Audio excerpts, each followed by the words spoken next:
Hey, what's up, everybody? This is Charles Sabanson, and welcome you guys to another episode of the Dreamers Pro Show, where we cover everything from sports, hot topics, classic debates, entertainment, and we give you guys a fresh perspective on things and how we see them. And folks, we got a fantastic show for y'all today. Probably gonna piss off some people, but who gives a damn?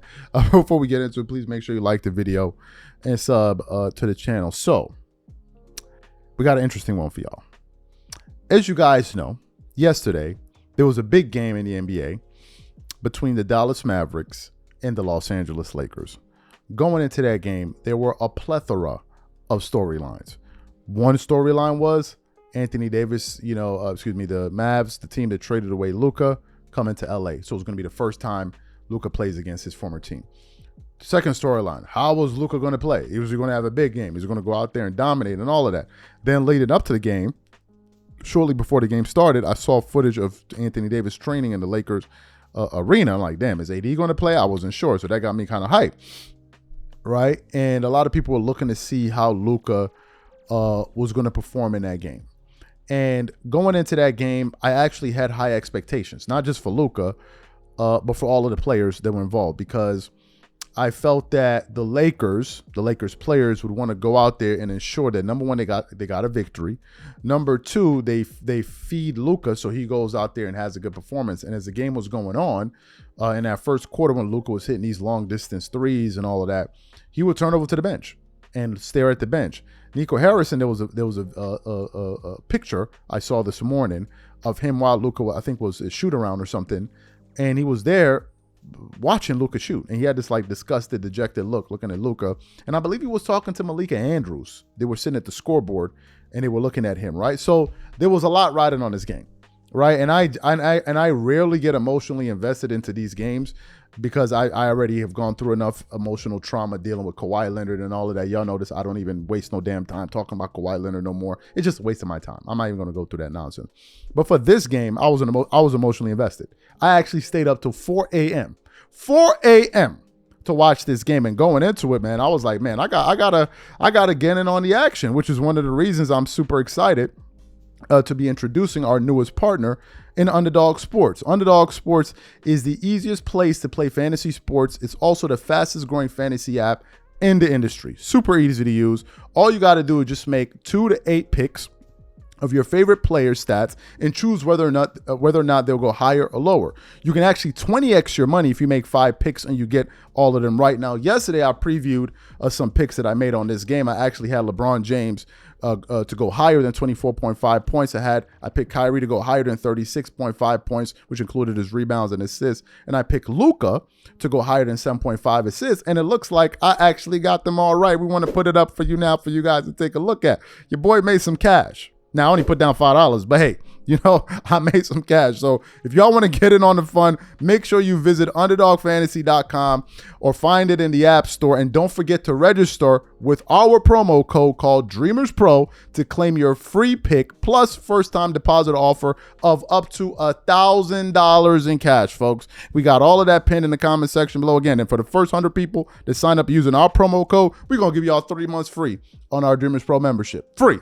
Don't even worry about it. All you got to do is sign up, screenshot it, send it to us on Instagram. Our handle is Dreamers Pro, and we're going to hook y'all up. You ain't got to worry. You ain't got to worry about it. But anyway, let's continue on with the show.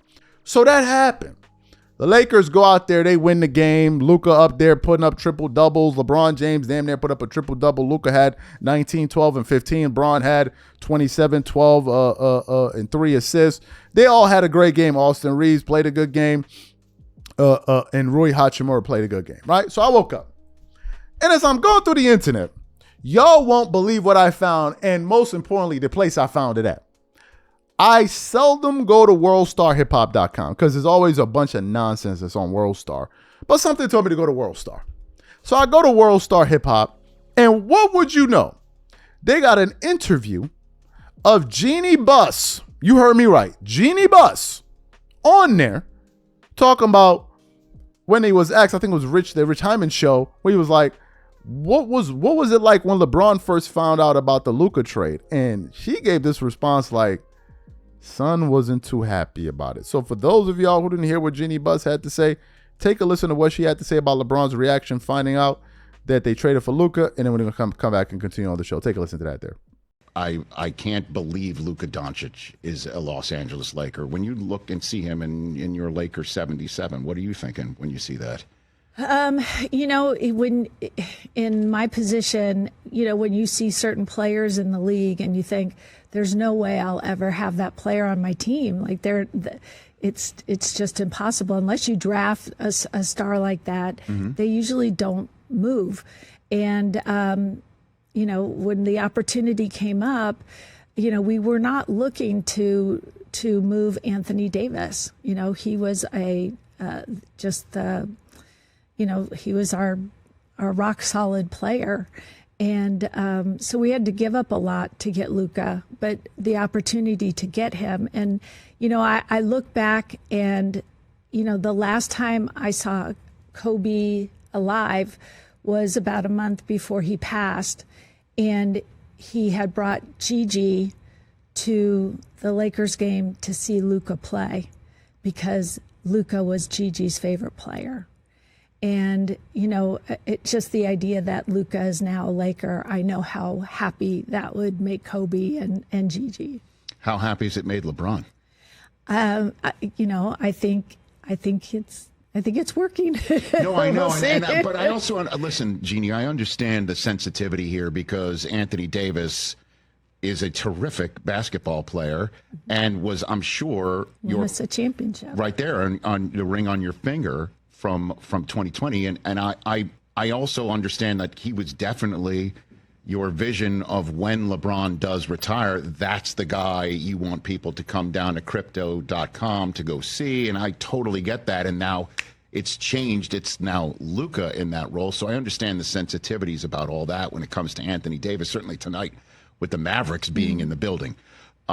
But that said, when did it arrive? When did it finally first land on your radar screen that Luka was a possibility even in your world? The conversation started a couple weeks before the trade was executed. And what was really important was Rob Pelinka, the general manager, and I, we did not want any part of it to leak out because it's very disruptive to a team that's trying to focus on getting better. We have a rookie coach in JJ Redick, and the idea of blowing something up mid-season to make a trade like that, if it didn't go through, would have repercussions. So it was really, tight-lipped, and each step of the way was discussed, and we were able to make a deal that both sides were comfortable with. Well, mission accomplished on keeping it quiet. So you heard what she had to say. You heard her response. That sounded like a person that's, when he found out, wasn't too happy about it. And it also coincides with some of the reports that we got where they were like LeBron's camp was surprised at how quickly the Lakers moved to try to get the Lakers a center the minute Luka Doncic requested one.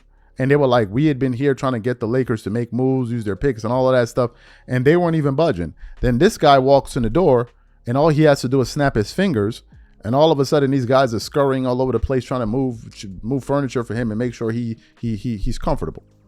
Look, it's interesting watching the Luka hysteria, watching the coverage of Luka. Luka is the number one bill. Like, he's the one being marketed going into the games. It's Luka, Luka, Luka, Luka. Even in the post-game analysis and people talking about it, it's all Luka. And that must be a very interesting feeling for LeBron fans and the LeBron James himself, right? Because LeBron is used to being the attention.